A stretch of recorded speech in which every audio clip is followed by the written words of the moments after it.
Jóvenes, muy buenos días. Quiero darles la bienvenida a la última jornada, no sesión, sino el día de hoy, de las actividades que vamos a realizar aquí en Fundación Casa de México, a quien volvemos a dar las gracias, al igual que a UNAM España y al igual que el Centro Conde Duque, por propiciar que tengamos estos encuentros, estas conversaciones. La sesión de hoy está dedicada a la ciencia ficción de las mujeres, como aparece aquí detrás mío. Nos hacemos dos interrogantes: ¿cómo es la ciencia ficción feminista y qué mirada arrojaría esta ciencia ficción sobre temas como pues, el género o, de alguna manera, la condición humana, que creo que eso va a ser a lo que nos aproximaremos cuando conversemos? Nos acompañan, y yo creo que esto es muy importante porque le da a esta sesión una característica especial. Creo que en la mayor parte de las sesiones que se han celebrado, por supuesto a todo el mundo el interés por la ciencia ficción, al igual que a la Guardia Civil el valor, se le supone. O sea que aquí todo el mundo está en el tema. Pero es que además aquí, como vamos a hablar desde una perspectiva de género, sí que me gustaría hacer hincapié en que quienes me acompañan, para mí, representan pues, dos de las máximas autoridades desde el punto de vista de la autoritas en esta materia. Por esa misma razón, no he compartido un material antes de la sesión, como sí habíamos hecho en el caso de la sesión en la que estaba Carlos, Sabino, Ana, o en la sesión de ayer con Nayef, con Bev y Maggie, que está aquí también acompañándonos. Y entonces, hoy más bien lo que vamos a hacer es dialogar sobre ciertos temas que hemos conversado previamente, con idea de que podamos tratar de agotar al máximo el temario que nos han propuesto. Presento en primer lugar a Lola Robles. Lola es narradora, es ensayista, es investigadora sobre diversos temas relacionados con lo fantástico y la ciencia ficción. Quiero hacer hincapié en que sus libros están todos ahí detrás: el informe Monteverde, Naturalezas muertas con minerales, Identidades confinadas y en regiones extrañas. Y los muestro porque creo que aquí nos vamos a encontrar con una serie de propuestas y reflexiones que van a salir en esta conversación. Además, ha recibido numerosos premios por sus publicaciones.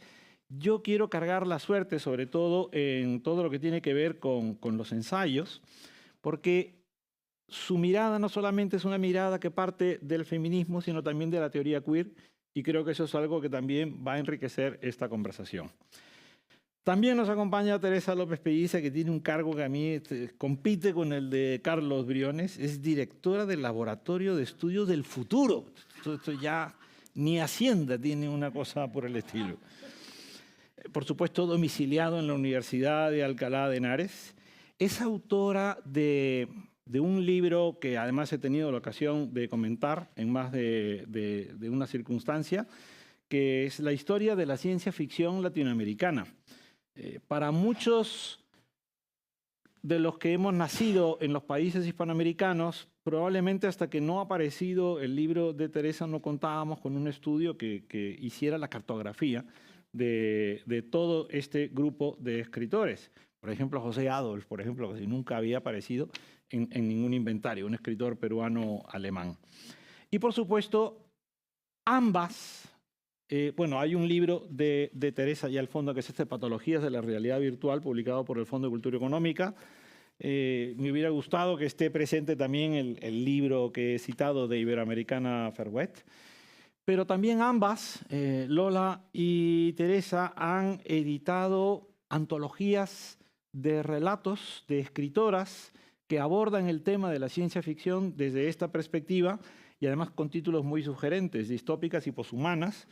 Y yo los exhorto pues, a buscar estos libros. Entonces, tengo unas propuestas de preguntas. Yo a mi vez tengo otras preguntas. Yo voy a comenzar con una de las mías. Yo ayer comencé el diálogo poniendo en circulación un concepto que desde el punto de vista de la inclusión es poco afortunado, ¿no? O sea, si yo hablé del hombre nuevo, pregunté por el hombre nuevo, y esto creo que es importante que lo diga ahora, porque ya no se trata solamente de desdoblar. A mí sí me gustaría saber si desde un punto de vista ontológico, epistemológico, hablar de una mujer nueva sería algo intrínsecamente diferente a hablar de un hombre nuevo. Y esa sería mi primera pregunta. No sé qué piensan. Sí, o este. Vale. Se oye bien, ¿no? Sí. Sí. Yo no me oigo diferente. Yo creo que en ciencia ficción y en ciencia ficción de autoras españolas y latinoamericanas sí hay una mujer nueva y sí que hay una diferencia, posiblemente no con todo, no sé si con todos los hombres nuevos, pero la diferencia que hay es una asunción del feminismo y a veces también de la teoría queer, con bastante frecuencia, una asunción muy natural, es decir, muy inmediata, sin todo aquello que teníamos que hacer mujeres de otras generaciones en las que mujeres que teníamos que justificarnos o que nos daba miedo a veces plantearnos como feministas por lo que pudiera provocar esa declaración, mientras que las escritoras nuevas, las escritoras más jóvenes, no siempre de edad, sino también de mentalidad, lo tienen completamente asumido, lo desarrollan en su obra y lo presentan sin el menor problema, sin el menor pudor, sin plantearse cómo lo digo, cuándo lo digo, y eso me parece muy, muy valioso y muy interesante. Lo tienen integrado, autointegrado. Bueno, yo como siempre, de acuerdo con mi compañera Lola, con la que me hace pues, muy feliz compartir esta mesa. Hacía mucho que no nos veíamos. Bueno, muchísimas gracias por la presentación también, Fernando. Aprovecho también para agradecer pues, a Casa de México, la UNAM y Conde Duque que hayan juntado a tantos escritores y escritoras de ciencia ficción de España y Latinoamérica, porque estas relaciones transatlánticas a veces pues, no son las habituales y son poco habituales también aquí en España. Así que, bueno, pues muchísimas gracias y muy agradecida de participar. Fernando, nos preguntas por el hombre nuevo, si hay una mujer nueva. Ya se hablaba de la mujer nueva a principios del siglo XX, sobre todo en la literatura, cuando empieza ese feminismo, sobre todo aquí en la Segunda República Española, cuando de repente las mujeres empiezan a cortarse el pelo y a llevar pantalones, y aparece ese concepto de la mujer nueva, que es esa mujer moderna. Y yo, por ejemplo, ahora pensaba en Rosa Arciniegas, peruana, que se vino a España, que publica aquí en 1934 una distopía que se llama Moscostrom, el torbellino de la ciudad, precisamente criticándonos esa modernidad, esa velocidad, esos coches, y ella llevaba el pelo corto, iba con corbata y pilotaba aviones. O sea, para mí eso es la mujer nueva, ¿no? En aquel momento estalla la Guerra Civil Española y se va. Bueno, ganó aquí unos premios muy importantes, literarios, y yo creo que es una autora que, bueno, se ha reeditado, pero sobre la que no hablamos suficiente ni en Latinoamérica ni en España, ¿no? Porque yo es que soy como muy fan y me encantaría que se hablara más. Pero... Rosa Arciniega. Arciniegas. Sin ese. Arciniega, perdón. Arciniega. Sí. Ella fue la que rescató de Navacerrada al poeta, al autor de 5 metros de poemas, Oquendo de Amat, que fue el poeta que luego Vargas Llosa reivindicó en su discurso de la literatura de fuego cuando recibió el Rómulo Gallegos. Fue Rosa Arciniega. Mira, este dato no lo tenía, muchísimas gracias. Bueno, la vida de Rosa Arciniega es extraordinaria, y además porque en el momento en el que ella estaba aquí había muchos autores peruanos, latinoamericanos, había una editorial latinoamericana, o sea, ¿no? ¿Qué hubiera pasado en la Segunda República, en las letras hispánicas, si bueno, no hubiera estallado la guerra y hubiera pasado todo lo que vino después? Pero yo, pensando en el hombre nuevo o la mujer nueva, lo que me gustaría es que pensáramos directamente en eliminar la palabra hombre, la palabra mujer y la palabra humano. Yo ya estoy en ese punto. Yo creo en un mundo poshumano, porque si ser humano bueno, pues lo que hemos llegado a construir hasta ahora, que es un mundo del que ayer se habló muchísimo, con una perspectiva absolutamente, ¿no?, muy distópica y un tanto terrorífica, ¿no? Si hasta ahora los humanos lo que hemos hecho, ¿no?, ha sido crear este mundo colonial, patriarcal, extractivista, xenófobo, genocida, ¿no? Neif ayer recordaba, ¿no?, lo que está pasando en Palestina. Pues si eso es ser humano, ¿quién quiere ser humano? Yo no. Si ser humano hasta ahora, ¿no?, tal y como la cultura occidental lo ha establecido también, dentro de lo que sería el humanismo renacentista y lo que establece la Ilustración, es un sistema sexo-género binario, donde solo hay dos y todo el mundo tiene que encajar en esas categorías, pues a lo mejor nos lo podemos replantear, ¿no? Y ahí pues simplemente yo estoy como revisando y lo que estoy es parafraseando las teorías de la feminista Rosy Braidotti, cuando ella habla del poshumanismo crítico, donde revisa críticamente lo que ha sido hasta ahora el humanismo para plantearnos, ¿no?, otros modos epistémicos, ficcionales, bueno, para plantear, ¿no?, una visión de futuro donde bueno, pues, revisemos críticamente lo que ha sido hasta ahora ser humano, la humanidad. Eso no significa que desaparezca lo humano, ¿no?, y que ahora de repente estemos planteándonos un mundo hipertecnológico y de robots. Eso no tiene nada que ver con el poshumanismo crítico transfeminista. Luego hay un poshumanismo liberal, por supuesto, que sí que cree, ¿no?, en una tecnología como algo que nos va a traer la solución incluso a la inmortalidad, pero yo ahora pues partiría un poco más del poshumanismo crítico transfeminista, incluso del xenofeminismo, que es un colectivo de artistas y teóricas que se llaman Laboria Cubonic, donde ya nos plantean un mundo xeno, ajeno, alienígena, recuperan el imaginario de las autoras de la ciencia ficción, como Octavia Butler, por ejemplo, y parten del poshumanismo, del ciberfeminismo, del tecnomaterialismo y, bueno, pues planteándonos otra manera de repensarnos y dándonos opciones de visiones de futuro que revisan críticamente nuestro presente. Y yo creo que eso es algo interesante sobre lo que empezar a plantearnos nuevas formas de vida pensando en el futuro. Teresa, de hecho, ha escrito un libro sobre eso, de la Eva Matrix, precisamente a este personaje que has citado. Pero yo te escucho y de pronto se me ocurre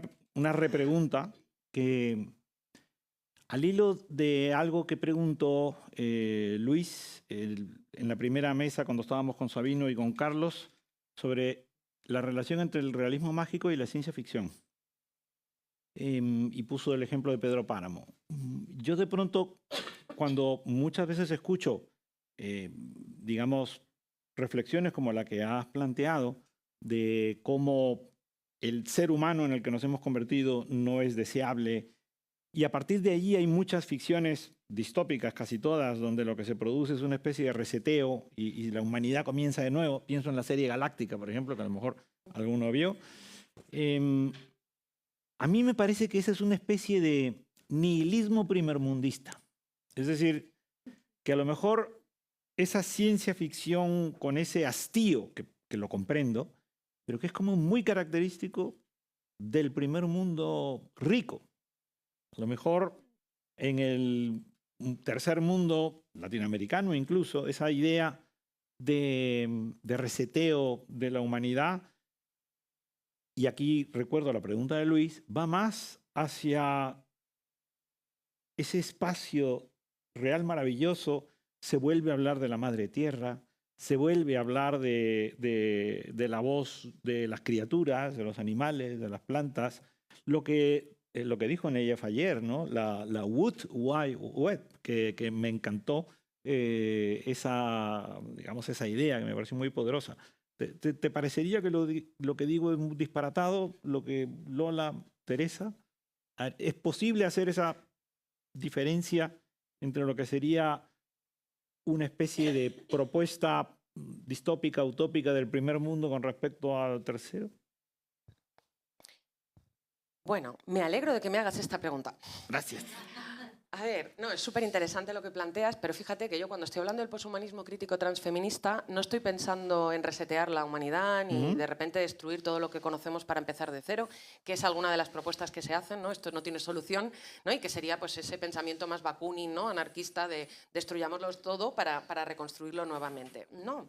Y de hecho, fíjate que ese poshumanismo crítico transfeminista yo lo veo en muchas autoras y autores latinoamericanos, porque además forma parte de esas cosmogonías amerindias que ahora se están recuperando y que realmente es de donde bebe Haraway y Rosy Braidotti, y que conocen muy bien esa Pachamama, esa vuelta a la tierra, donde hay otra relación entre lo humano y lo no humano, entre diferentes especies, fuera de esa idea de la antropolatría, ¿no? Esa superioridad del ser humano frente a todo lo demás. Entonces, ese posantropocentrismo yo creo que sí que estaba en las narrativas latinoamericanas y es algo de lo que está aprendiendo el primer mundo. No es algo que ahora de repente, ¿no?, vayamos a exportar como si lo hubiéramos creado desde Occidente. Estas autoras, por ejemplo, conocen muy bien a Cristina, Rivera Cusicanqui, es Silvia. Sí. ¿No? Silvia, perdón, Sí. es que estaba diciendo yo Cristina, yo estoy diciendo mal el nombre.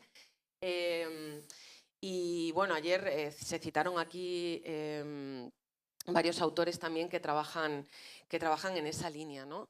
Entonces, yo no creo que sea destruir, ¿no?, lo que conocemos, sino repensarlo y recuperar, ¿no?, esos imaginarios. Antes hablabas, claro, yo no estuve en la primera mesa, cuando nos metemos ya aquí clasificar conceptos, rollo categorías teóricas dentro del mundo académico, nos volvemos todos muy locos. Hace poco yo coincidí con Edmundo Pasoldán en un congreso donde se hablaba de lo neo-queer, si eso funciona, si no funciona. Bueno, aquí, por ejemplo, esto que planteas podría ya denominarse futurismo maravilloso. Cuando estamos hablando, ¿no?, de ciertas características de una ciencia ficción donde hay deidades, claro, no es realismo mágico, porque es ciencia ficción, es muy diferente, ¿no?, a lo real maravilloso carpenteriano o al realismo mágico. ¿Cómo lo llamamos? Bueno, ahí se están haciendo cosas muy interesantes en Latinoamérica, desde la ciencia ficción posindigenista o neoindigenista, porque también, ¿no?, cambian los matices, o el afrofuturismo latinoamericano, que también conoce muy bien Mayelis y que practica y que también ha escrito ensayos sobre ese tema, donde tenemos esos imaginarios y no vienen de Occidente. Esos imaginarios vienen, en el caso hispánico, sobre todo de zonas del Caribe, en Latinoamérica, más que del cono sur, y ahí sí que tenemos, por ejemplo, esas propuestas y vienen desde allí hacia aquí. No se están creando, en este caso, en Europa, sino pues en África, en Latinoamérica, o incluso con autores norteamericanos que vienen también o que tienen orígenes afrodescendientes, ¿no? No sé si esto va en la línea de lo que preguntaba. Sí, y además da pie para seguir hablando. O sea que... Yo siempre he pensado, desde que leo géneros no realistas, que América Latina, con la literatura del realismo mágico que durante un tiempo estuvo muy en auge, lo que mostraba era una mayor apertura y flexibilidad mental que la que podíamos tener, por ejemplo, en España o en Europa. España ha tenido una tradición realista muy pesada, muy lastre y muy rígida.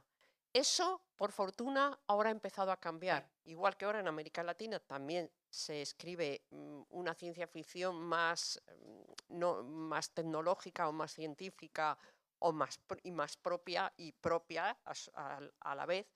Aquí se ha roto esa tradición que hacía que el realismo fuera casi inamovible. Yo doy un taller que se llama Fantásticas, sobre autoras, y ahora lo doy desde hace bastantes años en un espacio de igualdad, en un barrio de Madrid, y vienen muchas señoras de barrio. Vienen o frikis de la ciencia ficción, que les gusta mucho la ciencia ficción, o señoras de barrio. Entonces, las señoras de barrio lo primero que me dicen es: a mí no me gusta la ciencia ficción, yo vengo aquí, pero a mí no me gusta la ciencia ficción. Le digo: bueno, pero tú que has leído Asimov, digo, ya, vale, pero vamos a leer otras cosas. Empiezan a leer otras cosas y 4 años después me las encuentro con un libro de Greg Egan debajo en el brazo. Y digo: ¿qué haces leyendo a Greg Egan? No, porque mira, me gusta mucho, porque me he leído esto, porque no sé. Entonces, claro, han tenido todo el peso de asociar la ciencia ficción con las batallas espaciales, con los astronautas, con la ciencia y la tecnología que les resultaba muy, muy lejano. Y eso, por fortuna, está cambiando también.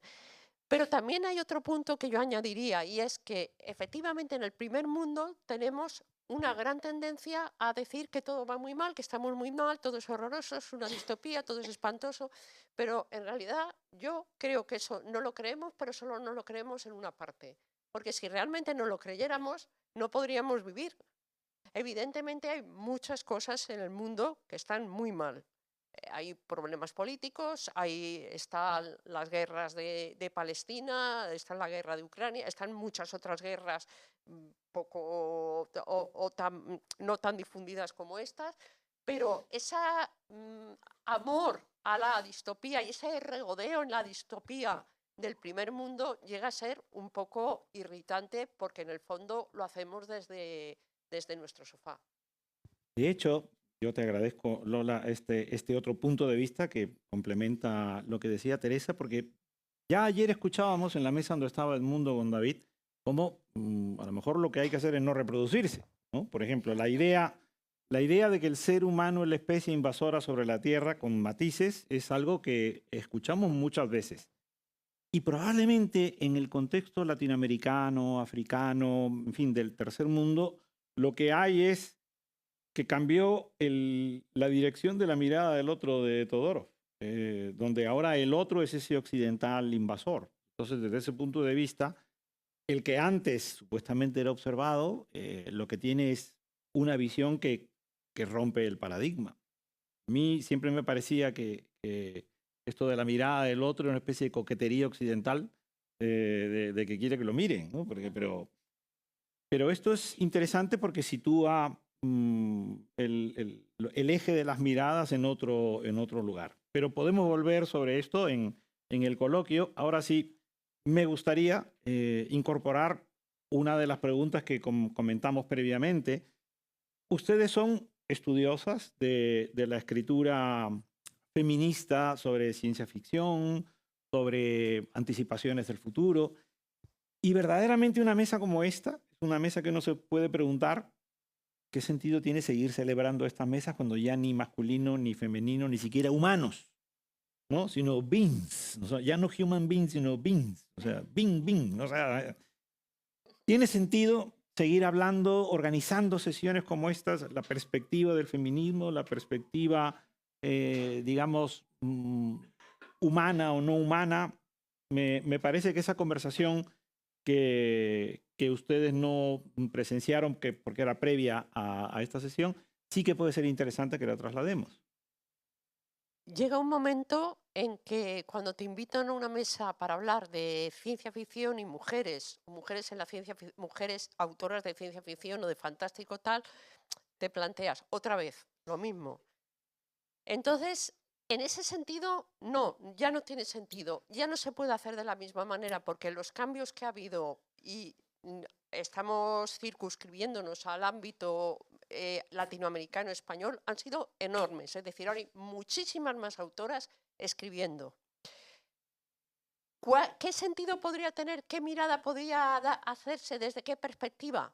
Bueno, por una parte, dar a conocer nombres que pueden ser poco conocidos, porque puede haber todavía gente que no conozca suficientemente las autoras que hay, tanto en América Latina como en España. En ese sentido, sí.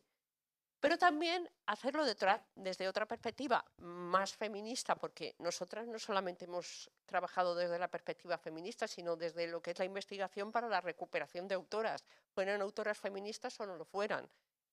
Pero verlo ya desde cómo se puede analizar toda la literatura, no solo la de mujeres, de autoras, desde una perspectiva feminista, y luego qué temáticas se están tratando las autoras para llegar a la conclusión que es inmediata, que son muchas, variadas, diversas y ya cada vez lógicamente más similares a la de los hombres. Ya no solamente hablan de maternidad, que es un tema importante del cual hablar todavía porque se ha hablado poco en ciencia ficción, pero hay cada vez más autoras que son científicas. Yo soy filóloga, pero hay autoras que ya son ingenieras, informáticas, farmacéuticas, físicas, teóricas, biólogas, químicas, y eso es una mirada importante.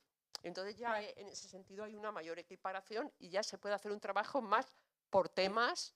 Yo ahora estoy trabajando sobre transhumanismo, poshumanismo, inteligencia artificial, utopía, por ejemplo, que es muy necesario. Entonces ya es no mirarlo todo global solamente por el hecho de ser mujeres y algo muy específico y aparte, sino ya algo más especializado. Como siempre, totalmente de acuerdo con lo que dice mi compañera. De esto ya hemos hablado, ¿no? También creemos, bueno, porque comparto lo que dice Lola, pero yo sinceramente creo que hoy en día ya no hacen falta mesas con este título, la ciencia ficción de las mujeres. Me parece súper importante lo que has dicho también. Primero habría que cuestionar, ¿no?, qué es eso de lo femenino, lo masculino, que son términos que hemos utilizado mucho. Ciencia ficción femenina, que alguien me diga qué es eso, por favor. ¿No? Porque entonces hay muchísimos cuentos de autoras que veo aquí que no encajarían ahí si seguimos el estereotipo de lo que se considera lo femenino, ¿no?, o lo masculino. Creo que son categorías que ya hemos deconstruido, por lo que si ya están revisadas tienen que cambiar, ¿no?, el uso, la funcionalidad, etcétera. Creo que ese trabajo de recuperación de autoras, ¿no?, como la antología que hice con Lola de poshumanas y distópicas, era un trabajo desde la ginocrítica, ¿no?, desde la revisión de la historia de la literatura escrita por mujeres, porque no se tenía acceso a esos textos, porque a Emilia Pardo Bazán, por ejemplo, si pensamos en la tradición española, se la tenía como una autora sumamente realista, introductora del naturalismo en España, pero es que es una de las primeras escritoras de ciencia ficción también en España. Entonces ya tenemos autoras en el siglo XIX, en España, en Colombia, Soledad Costa Samper, por ejemplo, que también escribe ciencia ficción desde finales del siglo XIX, y claro, no teníamos acceso a esos textos, no hacía falta un trabajo de visibilización y de recuperación. Esto no significa que de repente el sistema literario del ámbito hispánico e internacional ya no sea patriarcal. Esas estructuras de desigualdad siguen existiendo en el ámbito de la cultura occidental, pero creo que se han visto sustancialmente modificadas. Creo que desde el 2010 ha cambiado totalmente el panorama de las autoras de lo fantástico y de ciencia ficción en el ámbito hispánico. Y eso ha sido gracias a un trabajo de mucho tiempo de muchas escritoras que llevan años publicando. Por eso cuando ahora también se habla, ¿no?, del nuevo boom de las autoras, sobre todo en el ámbito latinoamericano, del fantástico y el terror, es como si de repente hubieran aparecido y llevan ahí un montón de tiempo. Entonces, bueno, eso ya son cuestiones de marketing, ¿no?, y de bueno, pues habilidades publicitarias que también pues, responden a intereses del mercado editorial, pero en España, bueno, en España no, porque esto era una colaboración entre España y Latinoamérica, se publica en el 2014 una antología que se llama Alucinadas, donde la madrina de esa publicación es Angélica Gorodischer, una gran escritora de ciencia ficción argentina, grande, lamentablemente ya falleció, colega de Úrsula K. Le Guin, con la que hizo muchas colaboraciones, y en esa antología publicaban autoras españolas y latinoamericanas. Es la primera antología de autoras de ciencia ficción en español y no llega hasta 2014. Hasta ese momento se publicaban antologías de ciencia ficción en el ámbito hispánico. En España, por ejemplo, hay varias, en los 70, los 80, donde no aparecía ninguna autora, como si nunca hubieran existido las escritoras. Hay una de Garci, de los años sí, sí. 60 o primeros 70, por ejemplo. Bueno, es que Y no hay una mujer. No, es que no había ninguna, ese era el problema. Por eso había que hacer ese trabajo de revisión histórica, de visibilización, ¿no?, de genealogías, que como ya está hecho, ya conocemos a esas autoras y ya están ahí. Por eso había que publicar antologías de autoras, porque las antologías que se publicaban no incluían a las autoras, ¿no? ¿Y qué rol han cumplido en ese proceso las editoriales? Que es también otra cosa que a ustedes les parecía importante hablar, ¿no? Porque están las escritoras que están trabajando, están las investigadoras, incluso como ustedes mismas, pero ¿y las editoriales? ¿Ahí han cumplido un rol que merezca la pena comentar? Sí, ¿quieres empezar? Vamos a ver, a mí este tema me parece importante por lo siguiente. Yo puedo ahora nombrar una serie de obras y de autoras de América Latina y de España que a mí personalmente me gustan mucho, me parecen muy buenas, me parecen indispensables, ¿no? Por ejemplo, Tania Tamayo, una autora reciente en el panorama de la ciencia ficción española, con El peso del humo. Ana Tapia, una poeta que escribe un poemario de ciencia ficción, Las ovejas radiactivas de Colimá. Tepe Mira de Echeverría, un autor trans de Argentina, pero que ha publicado que se puede encontrar libros suyos con el nombre de Teresa P. Mira de Echeverría. Blanca Mart, una autora española, catalana, que vivió muchos años en México y trabajó mucho con asociaciones culturales españolas y mexicanas. Conchi Regueiro, una autora gallega que trata mucho la época del final del siglo XIX y principios del siglo XX en España, y lo incluye en la ciencia ficción y en el terror. Pero, ¿cuál es el problema? Que muchos de estos libros son difíciles de localizar porque se han publicado en editoriales pequeñas, algunas que no alcanzan la suficiente profesionalidad y otras que tienen muy buena voluntad, pero son efímeras. Claro. Y entonces, ese es uno de los grandes problemas para mí de la ciencia ficción, que sigue existiendo ese problema ahora mismo, que son editoriales pequeñas, editoriales independientes, tienen una vida corta. A veces, cuando esas editoriales dejan de existir, los libros ya, para encontrarlos, tienes que organizar una búsqueda y una odisea casi. Entonces, algunas de las obras que yo he recomendado, El peso del humo o los espíritus del humo de Conchi Regueiro, que va a reeditarse ahora, pues están en busca de editorial. Lo digo porque a lo mejor hay alguna editorial aquí en la sala y yo luego se lo puedo decir concretamente cuáles me parece que merecería mucho la pena reeditar. Y entonces eso dificulta enormemente la difusión y el poder leerlas. Lo dificulta y lo sigue manteniendo en los márgenes, a pesar de la enorme voluntad de las editoriales del fandom, de las editoriales especializadas, que siempre le han tenido, que han hecho un trabajo estupendo y maravilloso. Entonces, hay algunas autoras, como Elia Barceló, que está aquí, por ejemplo, que aparte de que ha tenido que diversificar su obra para llegar a más gente y porque la ciencia ficción, desde luego, llega a un público limitado y no da para comer, todavía se pueden encontrar sus obras. Con cierta facilidad, El secreto del orfebre, Consecuencias naturales o Sagrada. Pero muchas de estas obras de autoras, incluso de autoras que están escribiendo ahora, son muy difíciles de localizar, y eso es una pena, a pesar del gran trabajo que están haciendo las editoriales.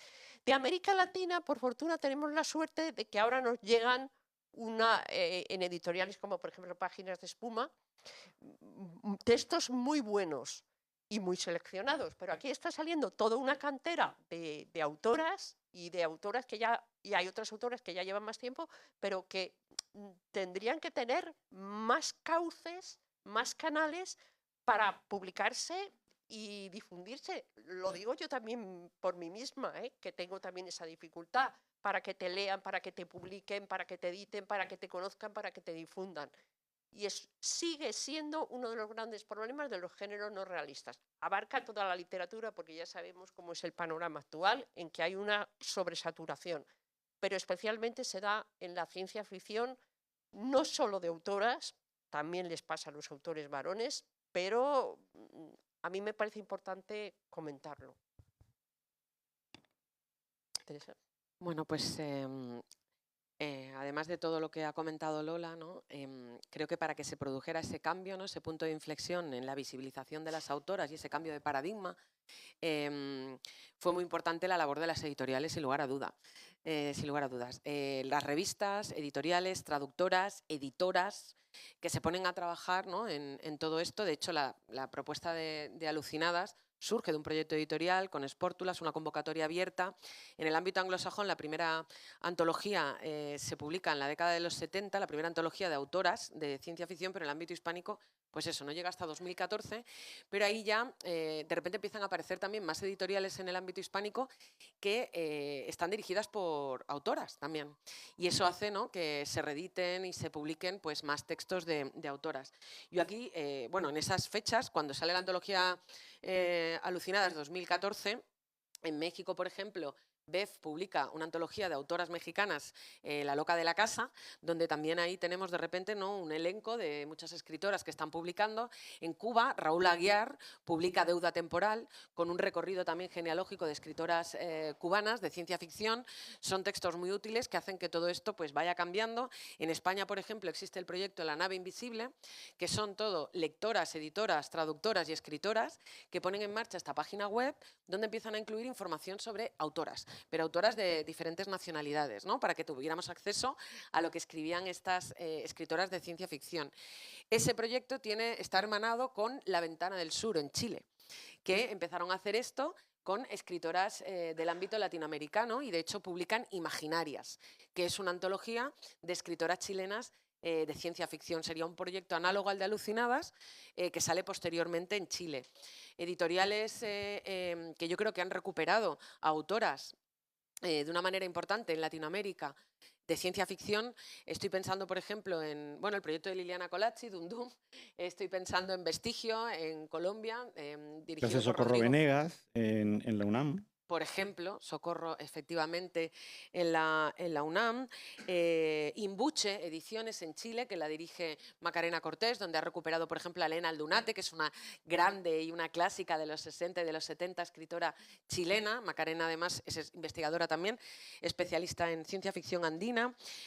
Había anotado algunos nombres para que no se me olvidaran. En el ámbito, por ejemplo, peninsular, pues tendríamos editoriales como Eolas o Consoni y Crononauta. Crononauta es una editorial que tiene su sede en Sevilla, que publica ciencia ficción feminista directamente, ¿no? Es la línea editorial que tienen, donde traducen autoras extranjeras, pero también publican autoras del ámbito hispánico. Por lo que me parece muy importante ahí la labor de las traductoras, traductores, editores, editoriales, etc. ¿Crononauta tiene algo que ver con Pasarela, donde publicó, por ejemplo, Yo solo quiero bailar y donde salió Panza de burro?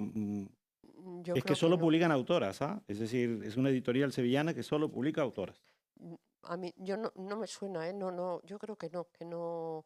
Crononauta publica autoras y autores no binarios, pero creo que no tiene relación. Y yo quiero también nombrar las escrituras de Urras, que está aquí Mayelis, que es una de las promotoras. Las escrituras de Urras fue una serie de podcasts con relatos también, que una labor de difusión muy importante que ha dado a conocer a un buen montón de autoras latinoamericanas de género no realistas en todo el ámbito hispánico, porque bueno, a quien lo quisiera oír en castellano. Y es otra de los trabajos más importantes que se han hecho.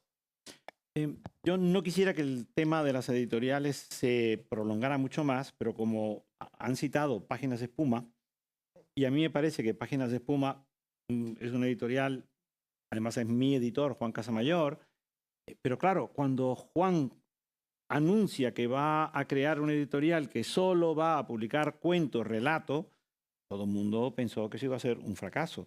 Hoy en día es la editorial donde todos los que escriben relatos les gustaría publicar.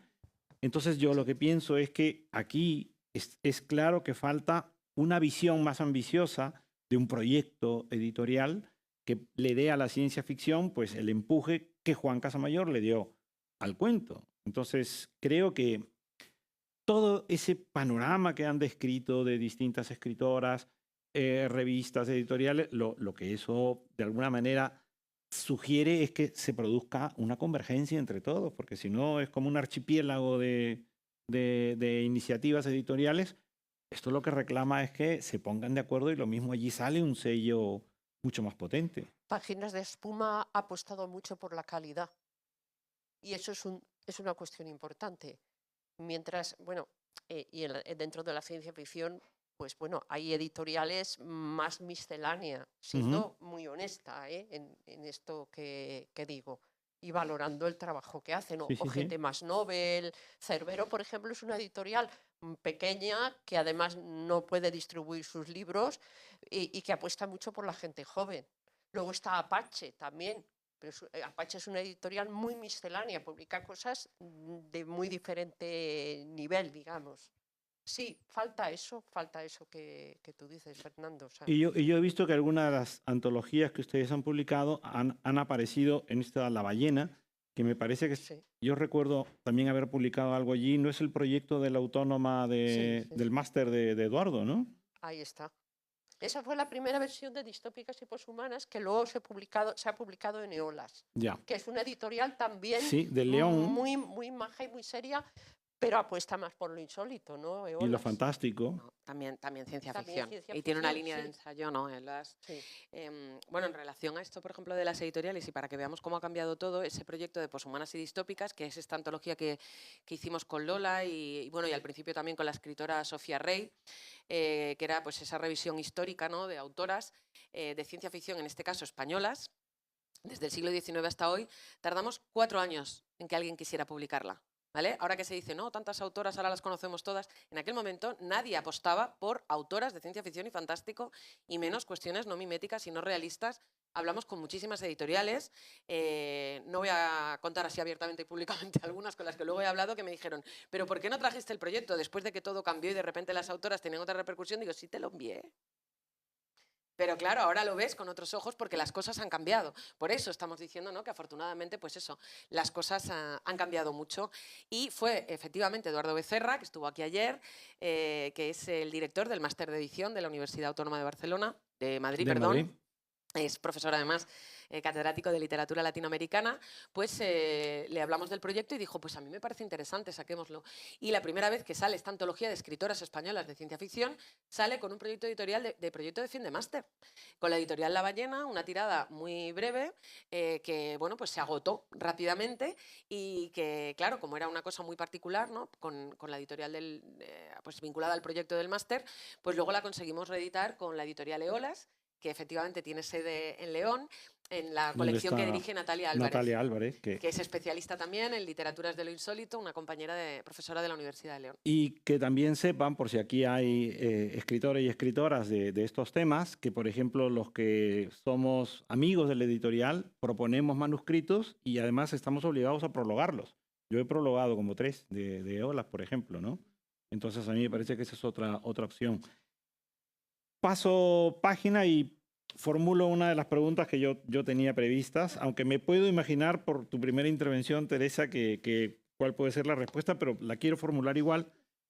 A mí la historia de las religiones, la fenomenología de la religión siempre me ha llamado la atención y cómo las divinidades creadoras en muchas cosmovisiones eran andróginas. Y de pronto, en algún momento, en lo que es, digamos, el estudio de la historia de las religiones, también se produce una transición y aparecen ya los dioses creadores sexualizados, ¿no? Pero me interesa que el punto de partida en muchas religiones sea una divinidad andrógina. Y esto que está en una cosmovisión religiosa mitológica, de pronto la ciencia ficción también en algún momento lo utiliza. Y de hecho, ahora estamos hablando, y lo has hecho tú en tu intervención, pues en el mundo poshumano lo interesante es ya el ser, o la ser, o la entidad, como querramos llamarla. Entonces, es como si volviésemos en el otro extremo a buscar lo andrógino. ¿O estoy equivocado? ¿O estoy disparatando? Le preguntaba a Lola que además tiene un ensayo sobre teoría transgénero. Yo no soy especialista en religiones, ni religiones del mundo, dicho sea esto de paso, claro, no sé exactamente a qué religiones te refieres, ¿no?, con esas deidades andróginas, porque en el ámbito de la cultura occidental y el judio-cristianismo tenemos clarísima cuál es la Pero sexualidad todo eso es y el posterior, género. ¿ah? O sea, estamos hablando de, digamos, cuando Dumézil en la tríada o Mircea Eliade con la historia de las religiones, estamos hablando no de ese momento en el cual se sexualizan las figuras mitológicas. O sea, aquí no entra ni el judaísmo ni el cristianismo, mucho más atrás. ¿no? El mundo indoeuropeo. Porque consideras que ahora, ¿no?, esas deidades que aparecen en la ciencia ficción no están sexualizadas. Pienso que ahora hay un interés más real por lo andrógino. Ah, en general. Sí. No solo con las deidades. Bueno, se habla, ¿no?, del género fluido, de lo no binario. El xenofeminismo, por ejemplo, propone la abolición del género, pero no para que desaparezcan hombres y mujeres, sino que desaparezca la idea, ¿no? O sea, el sistema sexo-género binario, ¿no? Que no haya solo dos, sino que múltiples posibilidades aparezcan y coexistan. Mira, en relación a esto, por ejemplo, que comentas de la androginia, a mí me parece interesante sacar a colación la inteligencia artificial, porque sí que me parece que es un ejemplo que en la ciencia ficción, por ejemplo, si pensamos en Nieves Delgado, en este caso es una escritora española, tiene una novela 36, ¿no, Lola? Sí. Donde la protagonista es una inteligencia artificial que a priori pues no tendría género, porque la inteligencia artificial a priori no tendría que tener género, ¿no? Es una ginoide inteligencia artificial, quiere decir que tiene corporalidad. Claro, pero se plantea, ¿no?, Sí, todo pero su género, o sea, no la tiene gracia sexo del... género. Claro, Claro, efectivamente. y el problema es que en la... ¿El qué? En la ciencia ficción, por ejemplo, cuando hablamos de inteligencia artificial, ¿no?, o bueno, en los mismos aparatos o aplicaciones que tenemos, los feminizamos rápidamente, ¿no? Cortana, Alexia, etcétera. ¿Por qué? Porque son secretarias, operadoras domésticas, ¿no? La voz del tontón del GPS al principio del aparato, ahora ya no, porque vamos con el Google Maps, era también femenina, luego ahora ya, bueno, la puedes cambiar y puedes cambiarle los nombres, pero como cuando imaginamos ese futuro tecnológico de las mujeres, por ejemplo, desde el ciberfeminismo, y revisamos estos textos, cuando aparecen robots, ¿por qué tienen que tener sexo los robots? Es como pensar, ¿no?, en el sexo de los ángeles, ¿no? Deberían ser andróginos. No, tienen una sexualidad muy marcada y tienen un género muy marcado. De hecho, a mí, por ejemplo, una cosa que me ha interesado mucho siempre es el tema de las mujeres artificiales, ¿no? Que habitualmente tienen inteligencia artificial, tienen cuerpo, ginoides, ¿no?, robots antropomórficos femeninos. Esto Neve lo conoce muy bien también desde sus trabajos sobre pornocultura, y yo de hecho tuve la suerte de hacer una antología que se llama Las Otras, sobre mujeres artificiales, que publicó Eolas, donde participó Albert Chimal, por aquí, Edmundo Pasoldán, Neve Yella, Elia Barceló también. Participaban autores españoles y latinoamericanos recreando mundos donde precisamente esas tecnologías tenían un género y planteaban, ¿no?, qué problemáticas podían tener, si lo tenían o no, y qué relación se establecía, ¿no?, con esta tecnología sexualizada. XYZ de Clemente Palma, por ejemplo, ¿no? Soy súper fan de esa novela, que creo que es el precedente de La invención de Morel. Ahí son mujeres biogenéticas. Una novela, me parece que del 35, 1935. De hecho, la prologué para la ballena. Exacto, Imagínate. la reeditó efectivamente Eduardo Becerra con la editorial La Ballena, que no se conseguía esa novela, y luego la reeditó la Católica La de Católica Perú, de Lima. que bueno, sacó toda la obra completa de Clemente Palma. Pues si te interesa esto de las religiones y lo andrógino, Mircea Eliade tiene un libro que se llama Mefistófeles y el andrógino, y lo publicó Guadarrama en la década del 70, pero ya no llego a tanto de la fecha. Yo desde luego recomendaría leer a Tepe Mira de Echeverría, que en Cerbero tiene Madrugada, que son unos alienígenas que se convierten en soles y al mismo tiempo se encarnan en cuerpos de seres humanos. Son unos alienígenas soles que se convierten, soles de estrellas, en seres humanos. Tepe Mira de Echeverría ha publicado en Cerbero y en Café con Leche en España. Hace unos planteamientos sobre el tema del sexo-género, sobre lo trans, sobre lo intersexual, sobre el andrógino, sobre la familia, alucinantes, y merece muchísimo la pena. Recomendaría leer Consecuencias naturales de Elia Barceló, que es una sátira súper divertida sobre los roles de género. Recomendaría otra vez El peso de humo de Tania Tamayo, El peso del humo, que es una novela que plantea un futuro en otro planeta donde los seres humanos cambian de sexo, género a mitad de su vida, biológicamente cambian, y es una sociedad muy condicionada por ese cambio y dominada por una inteligencia artificial, o una novela de Irene Robles, que no es familia mía, se llama Robles también, que es XYZ, creo que es el título exacto, que es sobre un niño que quiere ser alienígena. O sea, es eso que se burla tanto la gente que está en contra de la ley trans, que dice, bueno, y si yo quiero ser un bonsái o un caballo o una maceta o un alienígena, pues aquí explora completamente la cuestión de un ser humano que su identificación es una identidad alienígena. Está publicado en Apache, a Irene Robles. Pero Tepe Miro de Echeverría va mucho por la línea un poco pseudo-religiosa, pseudo-mística. Es bastante alucinante, ¿no? O sea, incluso a veces te choca y dices, madre mía, ¿qué me está contando? Solo un segundo añadir que, por supuesto, también recomendar la obra de Lola Robles, donde nos encontramos con todas estas cuestiones relacionadas con el género y la sexualidad en Mares que cambian. Ella también participó en la antología de Mujeres Artificiales con un cuento que se llama Dreidre, interesantísimo. O bueno, Más allá de Concordia, por ejemplo. justo era el que iba a citar, ¿no? Sí. Más allá de Concordia, publicado en Consoni, donde también nos hablan, ¿no?, de muchas diversidades de género en diferentes planetas y no solo el terrestre.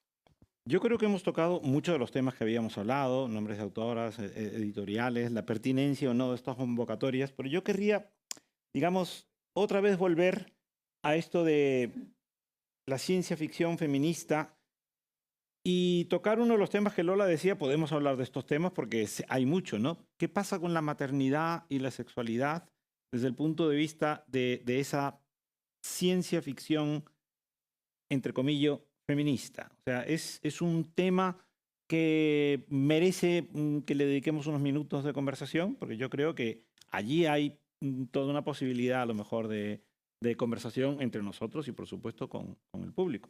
Claro que lo merece, porque yo hice la edición literaria, o sea, coordiné, hice el prólogo de una antología que todavía puede encontrarse, Proyecto Génesis, Relatos de la Matriz Artificial, publicado por Enclave de Libros.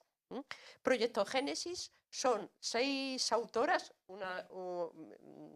de España y de América Latina, sobre la posibilidad de la maternidad, pero sobre todo la maternidad, también paternidad, pero sobre todo maternidad tecnológica, es decir, a través de úteros o bien implantados o úteros artificiales.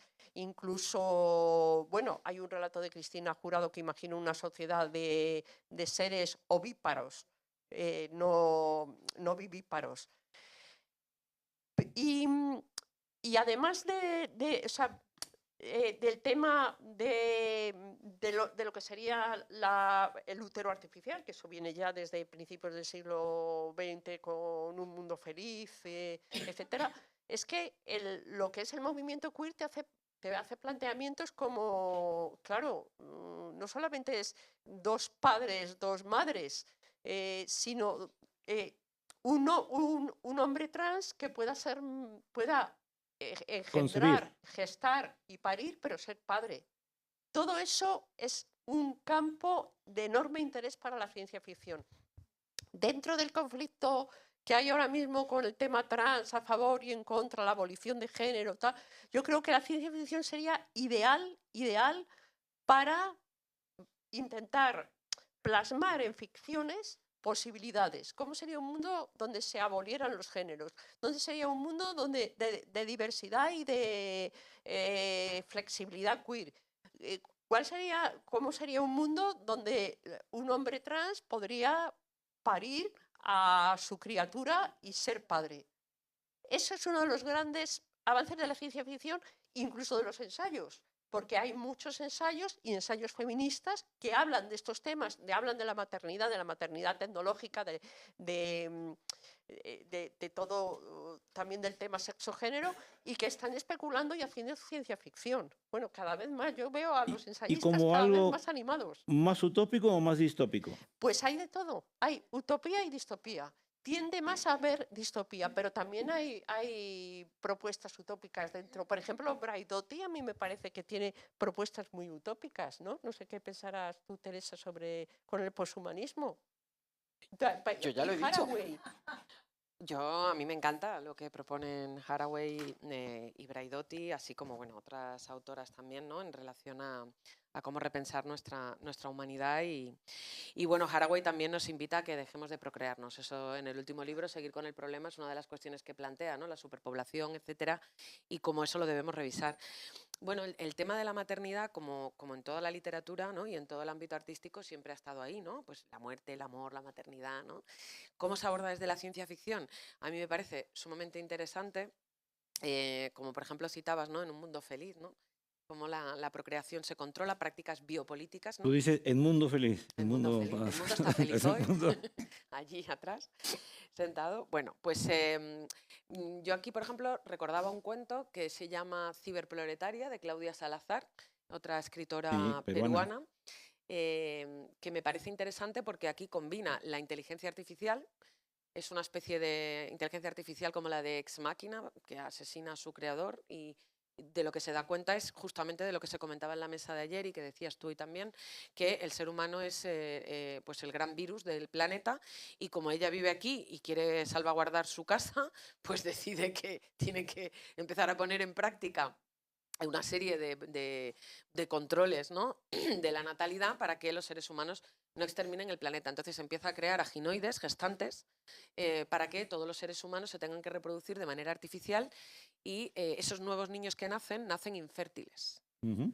De esta manera ella va a tener el control de la reproducción en el futuro con su tecnología y pues decrecerá la población, ¿no? Entonces ahí pues tenemos un poco de todo. Pero la sexualidad se mantiene, ¿no? Digo yo que No hay un no hay planteamiento, planteamiento. sí, en relación Esto a la no puede sexualidad, ser. pero bueno, aquí, por ejemplo, los cuentos que mencionaba, No nos es que pueden claro, hay quitar tantos todo, no nos escritores pueden en la quitar todo. sala que han trabajado estas cuestiones, veo por ahí también, bueno, Mayelis, Maya, que también otra autora de Olas, pero por recuperar la antología de las mujeres artificiales, el cuento de Neviella, que Kitka 2.0 es trans.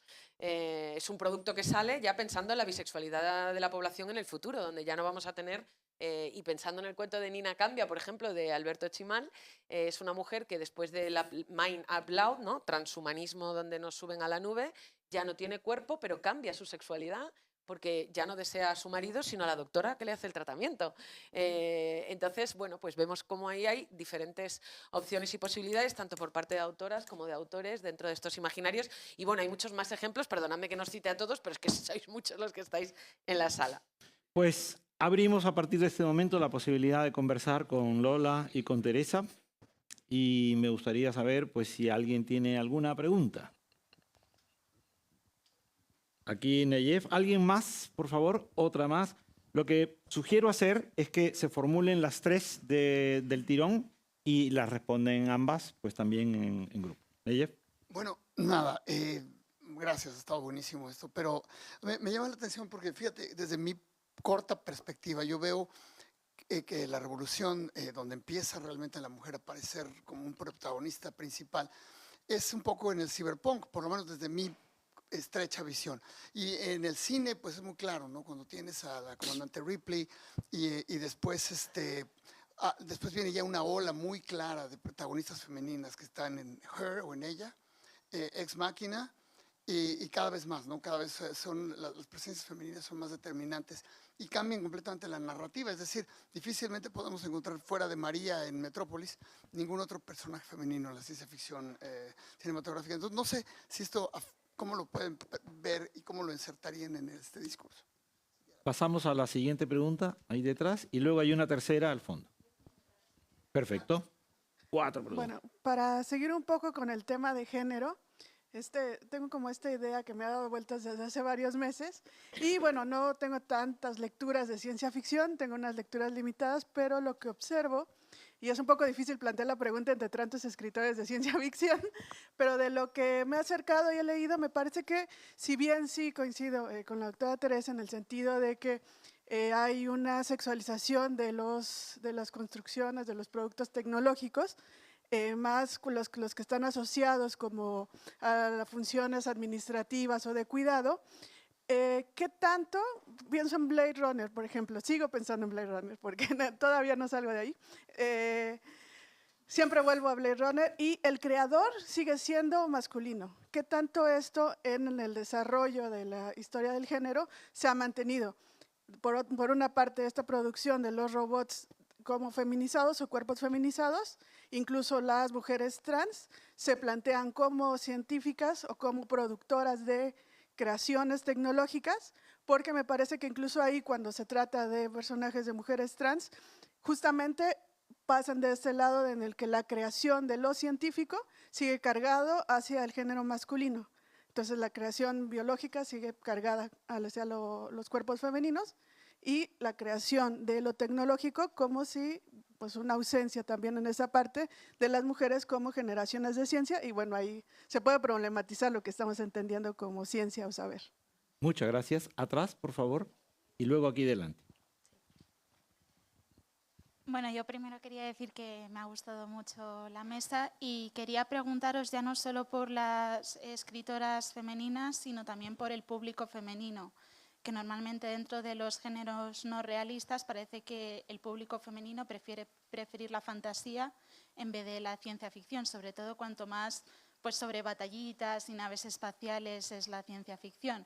Y quería preguntar si, bueno, si es primero solo una percepción mía o si en realidad sí que hay un público femenino que incluso la ciencia ficción más pura la consume, y también un poco por el taller que tú has mencionado, Lola, que haces, ¿qué es lo que vuestras lectoras o incluso vosotras mismas os anima a escoger leer ciencia ficción y que la razón por la que recomendaríais a otras mujeres leer ciencia ficción sobre todo?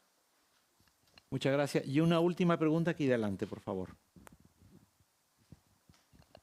Hola, muchas gracias por el espacio. Creo que está un poco atropellada mi pregunta, pero lo voy a intentar. Yo soy mujer, soy mexicana, estoy aquí estudiando escritura narrativa y me he topado con pared porque desde un programa educativo general, pues, o sea, quisiera que habláramos un poco sobre la educación, sobre la formación de escritores y escritoras que parten de un canon que hay que dominar, que nos los han dicho hasta el cansancio, ¿no? Que hay que conocer primero lo básico, lo fundamental, que es un canon evidentemente aristotélico, occidental, masculino, judeocristiano, por donde hay que pasar como escritores para luego poder romper la regla. Pero yo he estado así como que no, como que no paso, como que no avanzo de ahí. Yo llegué aquí, no he leído mucho o casi nada de ciencia ficción, pero llegué aquí justo por el ensayo de Ursula K. Le Guin sobre la bolsa del transporte en la ficción. Y pues es que, ¿cómo abordar protagonistas mujeres, no sé, con más naturalidad en el aprendizaje? Pues muchas gracias y tienen ahora ustedes la palabra. Yo voy a contestar brevemente lo de que decían ayer sobre la teniente Ripley.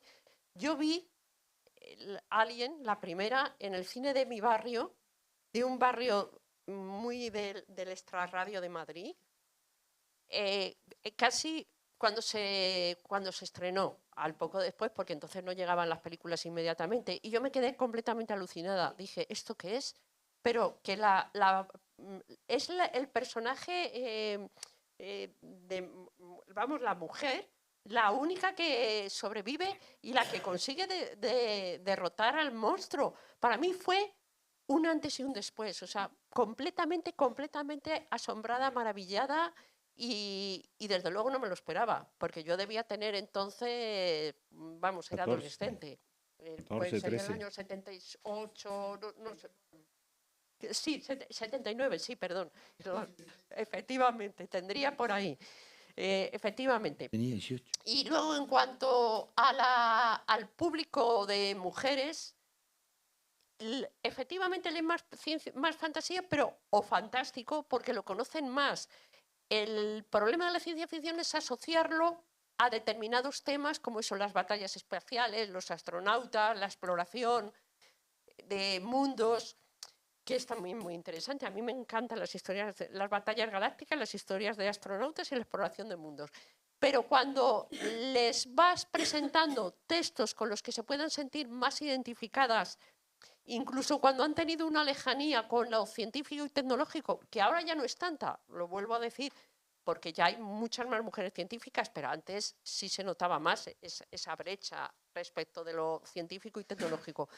Yo siempre en mis talleres planteo textos que pienso que les pueden interesar, textos a veces muy duros, muy crudos y radicales, pero que les pueden interesar a ellas a lo mejor de una temática más social, no necesariamente sobre maternidad o sobre sexualidad, sino temas sociales. Y después pueden pasar perfectamente a la ciencia ficción más clásica. Es una cuestión de desconocimiento sobre todo. Bueno, de hecho ayer se habló de Solaris, perdonad porque lo mencionó Bev, y está en una línea completamente distinta a ese arquetipo de las batallas y los rayos y etcétera, ¿no? Bueno, pues muchísimas gracias a todo el público, bueno, por estar aquí, por hacer tantas preguntas, algunas complicadas, ¿no? En relación al cine, bueno, Neif, además que es súper especialista en cine, yo no te voy a rebatir nada en esta vida, pero creo que quizá es verdad que en el cine y en el audiovisual, ¿no?, esa presencia de las mujeres o de esos personajes femeninos en la ciencia ficción ha sido diferente al recorrido que ha tenido en la literatura, y en la literatura en español, ¿no?, donde yo creo que ahí sí que ha cambiado la cosa ya entrando en el siglo XXI. Pero, bueno, esa Teniente Ripley, que para todos nuestros imaginarios, ¿no?, ha sido muy importante, y donde además se reflexiona, ¿no?, sobre la imposición de la maternidad al margen de tu deseo como mujer, está también absolutamente masculinizado, ¿no?, esa corporalidad, como si para tener el poder, el dominio o ser una gran guerrera, ¿no?, tuvieras que parecer un hombre. Entonces yo sería la única revisión que le haría crítica a esa película, porque además me encanta toda la saga y sí que creo que es verdad, ¿no?, que empiezan a aparecer otro tipo de personajes femeninos en ese cine de ciencia ficción anglosajón, ¿no? En relación a la pregunta de Grecia sobre los creadores masculinos, etcétera, pues ahí tenemos, pensando en las mujeres artificiales, vuelvo otra vez a este tema que a mí me obsesiona mucho, tenemos desde la tradición de Pigmalión y Galatea, ¿no?, si vamos a esa tradición grecolatina occidental de la mitología clásica, y entonces tenemos ahí también al Frankenstein de Mary Shelley, en este caso una creadora, ¿no? Son muchos los textos donde es un varón o un mad doctor, habitualmente, ¿no?, ese doctor loco, que crea vida por esa incapacidad que tiene su cuerpo de crearla de manera natural. Por lo tanto, son hombres los que tienen ese poder, ese conocimiento científico, tecnológico para crear vida fuera del útero materno, y en muchos de estos casos son mujeres las que crean, con las que tienen una relación tecnoincestuosa, porque es su creador, ¿no?, y bueno, y amante de alguna manera, ¿no? Y esa tradición, pues desde la mitología grecolatina hasta hoy, en el cine, en el teatro, en el cómic y en diferentes tradiciones. En Latinoamérica hay ejemplos prácticamente de todos los países, también en Estados Unidos, Alemania, Francia, Inglaterra, España, en fin. Es un imaginario científico tecnológico femenino bastante desolador, porque se reproducen esos estereotipos, ¿no?, de prostituta, esposa o criada, pero ahora con inteligencia artificial y nanotecnología, ¿no?, de alguna manera, pero siempre hay textos que se salen de ahí. A veces hay mujeres creadoras. Yo, los que tengo en mi catálogo son menos representativos, son pocos, y a veces sí que hay mujeres que escriben textos científicas que crean hombres artificiales con los que tener una relación sentimental, que eso también está ahí. Y de hecho, pensando en la inteligencia artificial de Spielberg, el gigoló protagonista es un hombre, y es un robot de usos amorosos, cuando, sí, Jude Law además, cuando no es lo habitual en la ciencia ficción. Y público femenino que se preguntaba por aquí también. Bueno, aquí hay muchas escritoras y escritores que conocen muy bien el fandom, ¿no?, y ese público de ciencia ficción y que va a los festivales. Yo creo que hay muchas mujeres y sobre todo ahora, ¿no?, más que nunca, y creo que sí que leen ciencia ficción y terror. Hay unas antologías que son terroríficas también, que salieron para reivindicar las autoras españolas de terror. ¿Por qué recomendar ciencia ficción a las autoras? Pues porque nos muestra diferentes posibilidades y visiones de futuro, porque nos hace ver y proyectar que el mundo puede ser diferente, porque nos plantea alternativas a los problemas del presente, porque en la ciencia ficción tenemos lo que se llama el imaginario radical, que es ese imaginario ex nihilo que no surge de la nada, que es una invención total, no funciona como la literatura realista en ese sentido, ¿no? Y ahí me parece que es donde está la potencialidad política y subversiva de este género que es la ciencia ficción, ¿no? Imaginario radical fue también el feminismo, por recuperar el tema de la mesa, ¿no? Cuando de repente, bueno, había personas que decían, no, podemos pensar en un mundo donde las mujeres puedan estudiar, puedan votar. Bueno, todo el mundo se pensaba que eso era imposible. El imaginario radical nos hace dar esa posibilidad, ¿no? Y crear posibilidades en la ficción es lo que creo que hacen los creadores y las creadoras de ciencia ficción. Y en relación al canon, bueno, pues con la Iglesia hemos topado, amigo Sancho, por citarte al Quijote, que está dentro del canon, ¿no? Y dentro del canon occidental de Harold Bloom, ahí ya, aquí yo creo que te pueden responder mucho mejor los creadores que hay en la sala, porque yo simplemente soy académica, profesora, pero en mis clases trabajamos desde el contracanon y desde lo que Harold Bloom denominó como la escuela del resentimiento. A las feministas que revisaban el canon, dijo, ¿sois de la escuela del resentimiento? Pues aquí tienes a una resentida que trabaja ciencia ficción, que está al margen del canon, autoras que hasta hace poco también estaban dentro del margen de la ciencia ficción, que está al margen del canon, y ya depende de los recorridos que tú como autora y creadora quieras hacer, ¿no?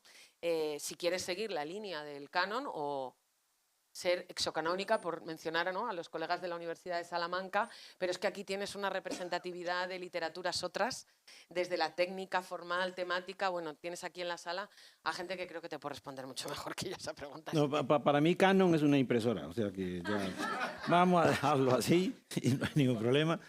Me ha encantado lo de la tecno-incestuosa relación que se puede crear, o sea que esto yo me voy con un vocabulario enriquecido. Si no hay más preguntas, yo creo que esta es una hora en la que estamos ya deseando tomarnos algo para refrescar los engranajes interiores nuestros. Así que vamos a despedir con un aplauso enorme a Lola y Teresa.